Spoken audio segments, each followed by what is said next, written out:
Hello friends, स्वागत है हमारे चैनल में आप लोग का एक बार फिर से। तो जो लोग चैनल पर नए हैं या अभी तक सब्सक्राइब नहीं किए हैं, चैनल को ज़रूर सब्सक्राइब करेंगे। तो ये जो खबर आप लोग के सामने देखने को मिल रहा है सुबह से, यानी कि आज तारीख है लगभग 15 जून। तो बीएसएससी 2 प्रतियोगी परीक्षाओं को लेगा आवेदन, जिसमें से बिहार लिखा हुआ है नगर विकास विभाग में 2188 पदों के लिए आवेदन आमंत्रित कर सकता है। ये अलग से आवेदन आएगा प्रथम इंटर स्तरीय से हट करके, और बाकी जो पोस्ट बचे हैं जिसका पहले चर्चा हो चुका है, 8 पोस्ट में लगभग 461 आएगा। तो मैं यहाँ बताना चाहता हूँ कि बिहार की जो नियुक्ति नियमावली बनी है वो प्रत्येक पोस्ट के अनुसार बनी है, न कि इंटर लेवल एग्ज़ाम, स्नातक स्तरीय एग्ज़ाम, मैट्रिक स्तरीय एग्ज़ाम के अनुसार नहीं बनी है। अगर ऐसा रहता तो बहाली निकालने में और भी आसानी होती। जैसे विभिन्न आयोग की हम बात करें तो केंद्रीय चयन परिषद वनपाल की अलग वैकेंसी निकालता है, वनरक्षी का अलग निकालता है, पुलिस का अलग निकालता है, एक्साइज इंस्पेक्टर का अलग निकालता है, और सॉरी एक्साइज पुलिस का अलग निकालता है। वहीं अगर बीपीएसएससी का बात करें तो फॉरेस्ट रेंजर का अलग निकालता है, इन्फोर्समेंट एसआई का अलग निकालता है, एसआई का अलग निकालता है, यानी प्रत्येक पोस्ट का अलग अलग निकालता है। क्योंकि नियमावली प्रत्येक पोस्ट के अनुसार बनी हुई है, न कि स्नातक स्तरीय इंटर स्तरीय के लायक बना हुआ। इसीलिए जो नगर आवास विकास विभाग में 2188 पद आने वाले हैं, तो उसमें क्या लोचा होगा? क्या वही प्रथम इंटर स्तरीय जैसा ही लोचा होगा या कुछ नया प्रावधान उसमें रहेगा? न्यूनतम उम्र सीमा का क्या प्रावधान है, 18 होगा या 21 होगा?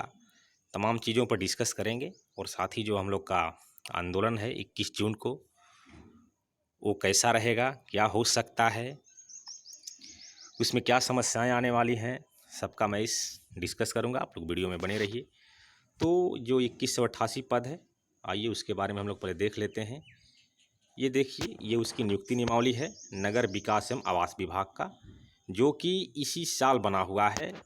यानी कि देखिए, बिहार नगर पालिका लिपिकीय संवर्ग नियमावली 2021 कही जाएगी, जो मई महीने में बनी हुई है। आयोग से विपरीत है बिहार कर्मचारी चयन आयोग या अन्य कोई प्राधिकार जिसे सरकार समय समय पर अभिहित करे। मतलब बीसीसी भी ले सकता है या उसका खुद अपना विभाग ले सकता है। विभाग भी लिखा हुआ है नगर विकास एवं आवास विभाग। तो इंटर स्तरीय पद है तो लिपिकीय संवर्ग ही आएगा। निम्नवर्गीय लिपिकीय संवर्ग मूल कोटि। राज्य स्तरीय होगा, जैसा ये समाहरणालय संवर्ग जिला स्तरीय था। देखिए यहाँ रहता है वही लोचा फिर आने वाला है। मूल कोटि के पदों पर सीधी भर्ती के लिए न्यूनतम शैक्षणिक अर्हता इंटरमीडिएट उत्तीर्ण के साथ कंप्यूटर संचालन एवं टंकन ज्ञान होगी। लेकिन एक बार फिर से यहाँ स्पीड नहीं लिखा हुआ है, लेकिन यहाँ एक नया चीज़ ये लिखा हुआ है कि मूल कोटि के पदों पर सीधी भर्ती के लिए न्यूनतम आयु सीमा 21 वर्ष होगी। ये नियमावली में है तो 21 वर्ष ही होगी। जो लोग इंतज़ार कर रहे हैं कि 18 साल के हैं, 19 साल के हैं, 20 साल के हैं तो फॉर्म भर लेंगे, तो ये संभव नहीं है उनके लिए। 21 साल है तो 21 साल ही रहेगी। यही है, वहीं पुरानी बात। अधियाचना का लोक आयोग रिक्तियों को विज्ञापित कर पात्र अभ्यर्थियों से आवेदन आमंत्रित करेगा और प्रतियोगिता परीक्षा के आधार पर अभ्यर्थियों का चयन करेगा। प्रतियोगिता परीक्षा की प्रक्रिया का निर्धारण आयोग के द्वारा किया जाएगा। प्रतियोगिता परीक्षा के परिणाम के आधार पर आयोग सफल अभ्यर्थियों की मेधा सूची तैयार करेगा और अधियाचित रिक्तियों के अनुरूप आरक्षण कोटिवार अनुशंसा नियुक्ति प्राधिकार को उपलब्ध कराएगा। आयोग की अनुशंसा नियुक्ति प्रक्रिया के संबंध में सरकार के सामान्य प्रशासन विभाग द्वारा समय समय पर निर्गत अनुदेशों का पालन आवश्यक होगा। परिवीक्षा अवधि भी है यहाँ भी। सीधी भर्ती द्वारा नियुक्ति के उपरांत अभ्यर्थी परिवीक्षाधीन रहेंगे। परिवीक्षा अवधि 2 वर्षों की होगी। परिवीक्षा अवधि में सेवा संतोषजनक नहीं पाए जाने की दशा में परिवीक्षा अवधि का विस्तार अगले 1 वर्ष के लिए किया जा सकेगा। यदि विस्तारित अवधि में भी सेवा संतोषजनक नहीं पाई गई तो नियुक्ति प्राधिकार ऐसे निम्नवर्गीय लिपिक को सेवा मुक्त करेगा। तो बाकी सब वही है, लेकिन एक बार फिर से विभाग को हम क्या कहें, एक बार फिर से ये विवाद छोड़ देगा। प्रतियोगिता परीक्षा के आधार पर ही अभ्यर्थियों का चयन होगा। तो बताइए कि यहाँ भी स्पीड नहीं लिखा हुआ है तो फिर वहीं बवाल मचेगा। अगर प्रथम इंटर स्तरीय परीक्षा को क्लियर किए बगैर इसका विज्ञापन आ गया। देखिए, उम्र का निर्धारण 1 अगस्त को कट ऑफ डेट माना जाएगा। अब इसमें वे कैंडिडेट नहीं आंदोलन कर सकते हैं कि वैकेंसी बहुत लेट से आ रही है तो हम लोग को मिलना चाहिए उम्र सीमा में छूट। चूँकि नियमावली ही 2021 में बनी है, कैडर ही 2021 में गठन हुआ है और ये सिंगल पोस्ट आएगा तो कोई उपाय नहीं है। अगर हम बात करें उसका प्रथम इंटर स्तरीय परीक्षा का, तो उसमें कंबाइंड पोस्ट थे कई तरह के। किसी का नियमावली उसमें 2004 में बना हुआ है, किसी का नियमावली 2003 में बना हुआ था, किसी का नियमावली तो जैसे आशु सहायक कवर निरीक्षक और टंकक सहायक कवर निरीक्षक का तो 1977-78 का ही बना हुआ था।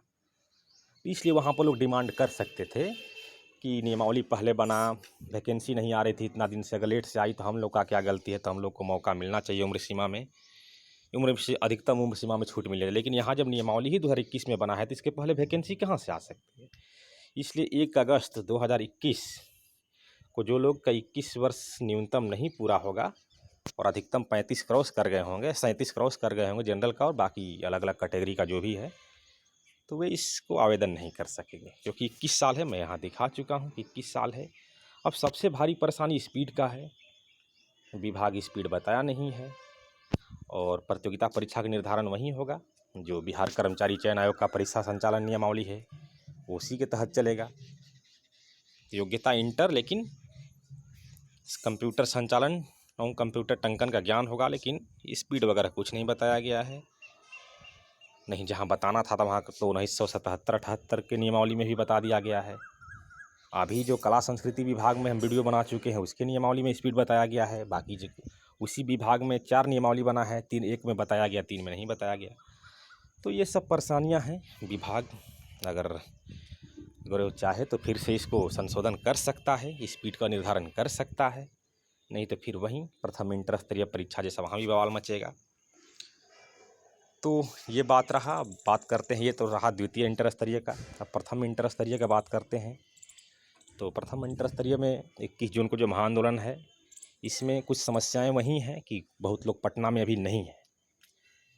लॉकडाउन में चाहे रेलवे की परीक्षा के बाद बहुत लोग अपने घर चले आए हैं और अभी रेलवे की जो स्थिति है ट्रांसपोर्टेशन की सबको पता है। जैसे मैं जहाँ रहता हूँ भभुआ रोड स्टेशन के, मेरा नज़दीकी रेलवे स्टेशन है, वहाँ से 3 ट्रेनें जाती हैं पटना के लिए और तीनों ही तत्काल कैंसिल चल रही हैं। तो ऐसे तमाम कैंडिडेट के साथ ये परेशानियाँ हैं। लेकिन मैं फिर भी यही कहूँगा कि जो लोग पटना में हैं, करीब सैकड़ों लोग अभी भी होंगे, और जो आसपास के ज़िला में जहानाबाद, वैशाली, आरा और यानी पटना के बाद जो होंगे खुसरूपुर, बख्तियारपुर, मोकामा, नालंदा, ये लोग, गया वाले लोग कुछ आसानी वे में जा सकते हैं, वे पहुँचे। और चूँकि ये बहरी आयोग है, बार बार पेपर में सांत्वना देता है, आंदोलन का होता है तो नया वैकेंसी का लालच दिखा देता है, जैसा द्वितीय इंटर स्तरीय का भी हम जिक्र किए। तो अभी तक मैं भी 2 बार गया हूँ, ज़्यादा नहीं गया हूँ, 4 दिसंबर को और 23 मार्च वाले आंदोलन में मैं भी गया हूँ। बहुत लोग मुझे फेस के साथ नहीं पहचानते हैं, तो नहीं पहचाने होंगे। और तो जो लोग नज़दीक में हैं वहाँ जाएं, एक बार आयोग को अपना बातें रखें कि बहुत लेट हो रहा है, नियुक्ति नियमावली के अनुसार अगर आप बहाली नहीं कीजिएगा तो भी फंस सकता है। और मैं तो पहले से ही जान रहा हूँ कि नियुक्ति नियमावली का ही लोचा है कि आयोग अभी तक कुछ खुल के नहीं बता पा रहा है कि किस तरह से आगे की प्रक्रिया किया जाए। तो यही कहूँगा कि जो लोग नज़दीक में हैं वहाँ ज़रूर पहुँचें, क्योंकि अभी तो अब तो चूँकि वैकेंसी पुरानी भी हो चुकी है, जैसा मैं बता रहा हूँ। बहुत लोग 35-40 साल के भी हो चुके हैं, घर की जिम्मेवारियाँ भी हैं उनके ऊपर, खेती बाड़ी का मौसम है और मानसून सक्रिय भी हो चुका है। इसलिए जो लोग पटना के नज़दीक में हैं वे वहाँ ज़रूर पहुँचे। जो अपनी निजी वाहन से 1-1.5 घंटा में पहुँच सकते हैं, 2 घंटा तक, तो पहुँचे। बाकी लोग जो दूर दराज के इलाके में हैं, अगर ट्रेन चल देती है 18-19 तारीख तक तो आसानी ही रहेगा आने जाने में। तो यही बात रहा, क्योंकि अभी परेशानी चल रहा है लॉकडाउन के चलते, और अनलॉक शुरू हो रहा है तो धीरे धीरे ये सब कुछ होगा। तो जो लोग 21 जून को जो लोकल एरिया में रहते हैं वे वहाँ ज़रूर पहुँचे। मैं यही कहना चाहूँगा इस वीडियो के माध्यम से। और आगे जब भी आंदोलन का तिथि निर्धारित होगा तब तक लॉकडाउन खुल चुका रहेगा, सभी ट्रांसपोर्टेशन शुरू हो जाएंगे तो सबको आने में आसानी होगी। तो ये रहा आज के वीडियो में हमने 2 चीज़ें जिक्र किया आंदोलन के बारे में, और ये जो सेकेंड इंटर लेवल का जो लालच दे रहा है आयोग बार बार, वो कहीं ना कहीं माइंड गेम ही है। लेकिन उसके बारे में भी मैं बताया, उसकी में भी परेशानियां दूर नहीं कर पाया है विभाग और आयोग। अब तो विज्ञापन के साथ ही पता चलेगा, और उम्मीद है 21 साल जो है कर दिया गया है न्यूनतम उम्र सीमा। ये तो मैं पहले बता दिया हूँ, नहीं तो विज्ञापन के समय बहुत लोग को शौकिंग लगता है, क्योंकि जो 18, 19, 20, चूँकि इंटरमीडिएट पास कैंडिडेट तो 21 साल के हुए नहीं रहते हैं, वो तो 16 में ही पास कर जाते हैं, और ग्रेजुएशन पास स्टूडेंट भी 21 साल के नहीं हुए रहते हैं, 19-20 बहुत हो जाता है। तो ये समस्याएं आएंगी, लेकिन नियमावली जो बन चुका है तो उसी पर ही काम करना होगा। अगर विभाग चाहे तो इसको संशोधन कर सकता है। इसी अपडेट के साथ धन्यवाद। लेकिन जो लोग चैनल पर अभी नए हैं, अभी तक सब्सक्राइब नहीं किए हैं, वे इसको ज़रूर सब्सक्राइब कर लें, ताकि ऐसे ही अपडेट आपके पास आते रहेगा। मिलते हैं अगले वीडियो में। धन्यवाद।